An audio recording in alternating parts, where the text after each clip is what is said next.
Hello and welcome to the TLC Designs YouTube channel. My name is Lynn, or LV Handcrafted, here on YouTube, and today I am going to make some artist trading cards, or ATC for short. And I am going to craft with a lot of different stamp sets from TLC Designs. So I'm starting off with this gorgeous background stamp that recently released. This is beautiful. It's daisies that I feel like it does a little bit of a abstract sort of feel to it. So how I'm stamping this is I am stamping once in yellow, and then I'm shifting my paper a little bit, like a smidge up and to the left, and I'm stamping again in orange.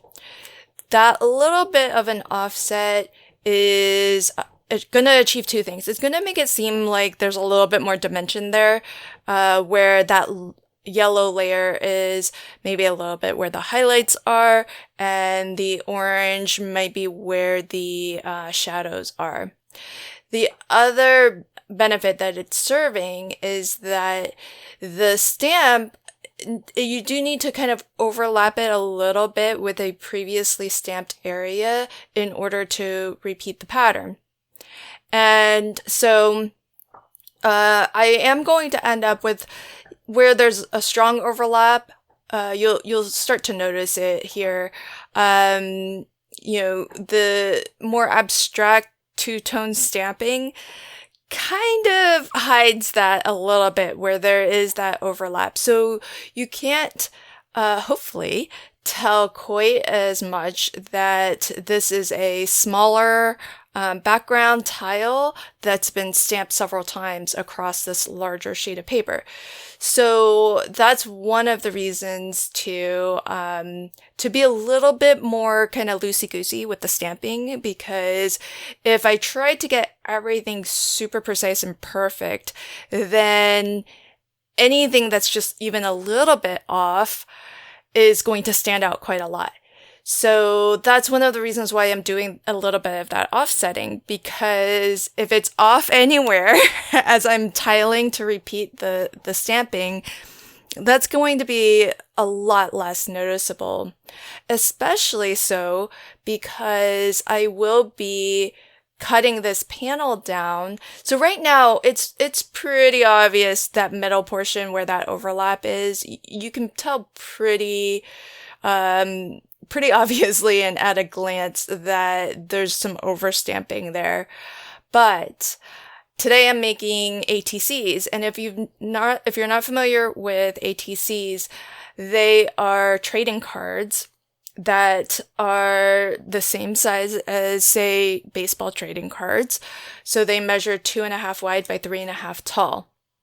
And I'm actually going to cut this basically sheet of pattern paper that I just created down to a smidge smaller than the size of an ATC.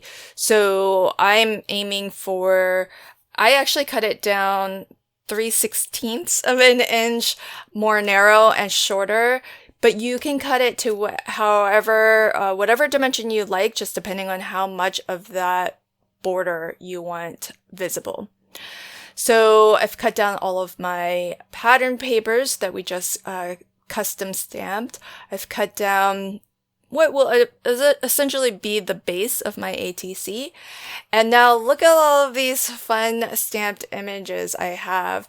So I've gone ahead and stamped out way more than I'll need, but it's nice to just have a full sheet of these really fun trolls stamped out for whenever I want to add one to a card.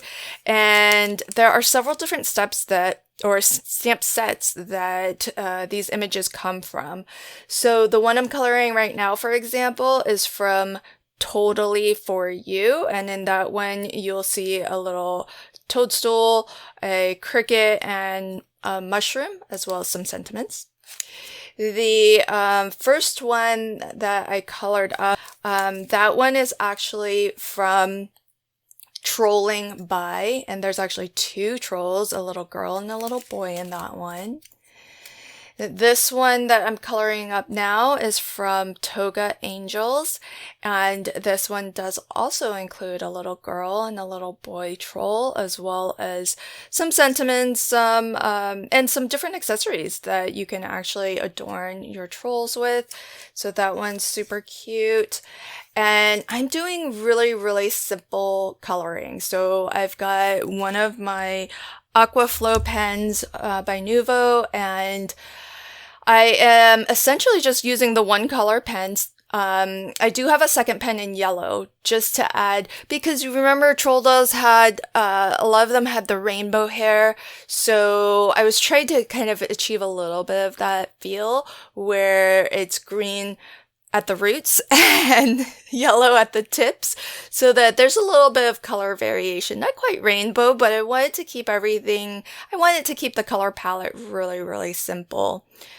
With a lot of different water-based markers like the Aquaflow pen that I'm using, you can layer on more layers to deepen that color.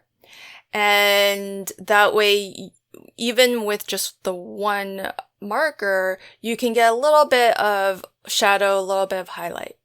Now I happen to also have an ink cube that's pretty close, maybe just a smidge darker than my Aquaflow pen. This is also by Nuvo. It's called Lime Burst.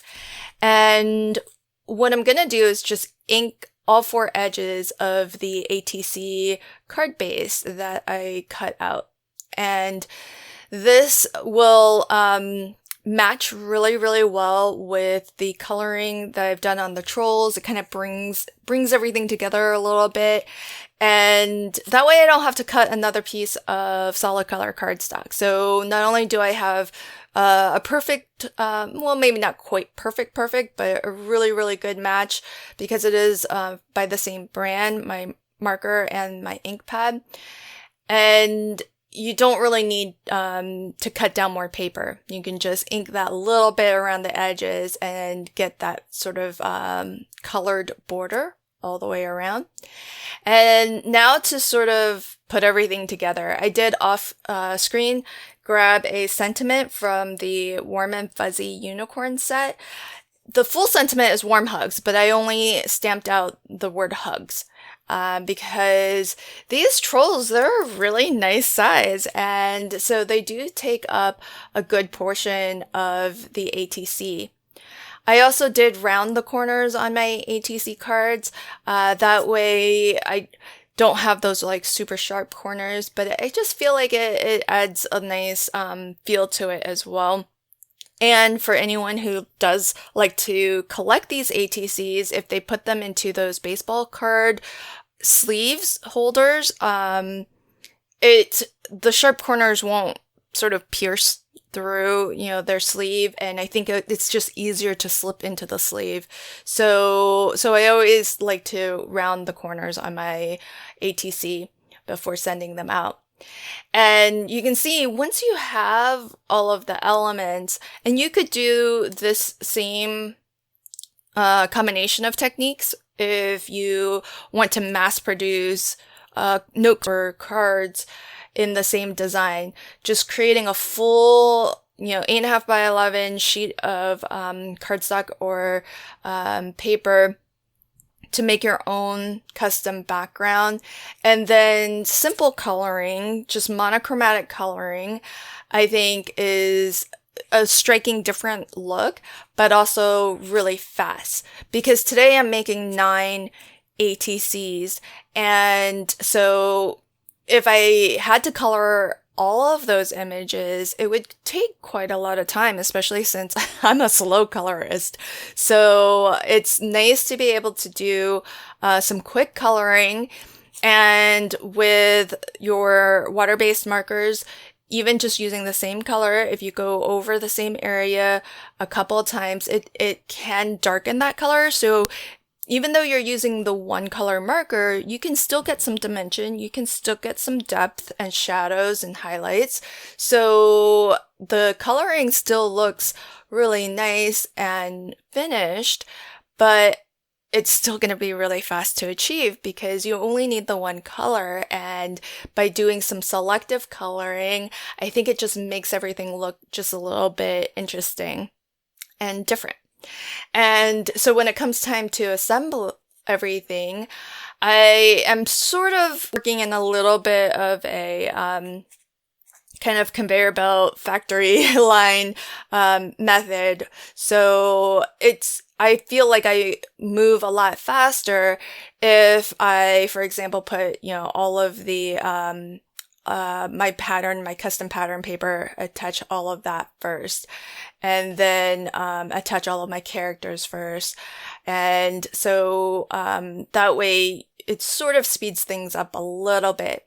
Now in total I have 9 different ATCs, but some of the characters are duplicated. And so for this little girl, I only have the one. And in my final photos, you may notice, if you do follow me on Instagram or Facebook, I did go back in and with the eyes do a little bit of what I like to do, which is to color the black area in with a black glaze pen. Gives it a really nice shine. And I color the whole area, even that little white dot that you'll see.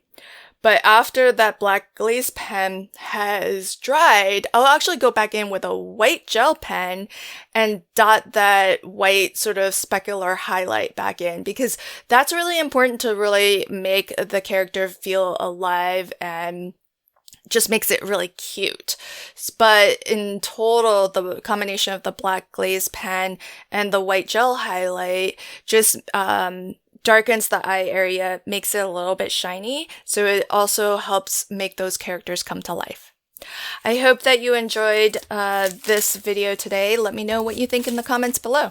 Thanks so much, and until next time, happy crafting and have a fabulous day. Bye!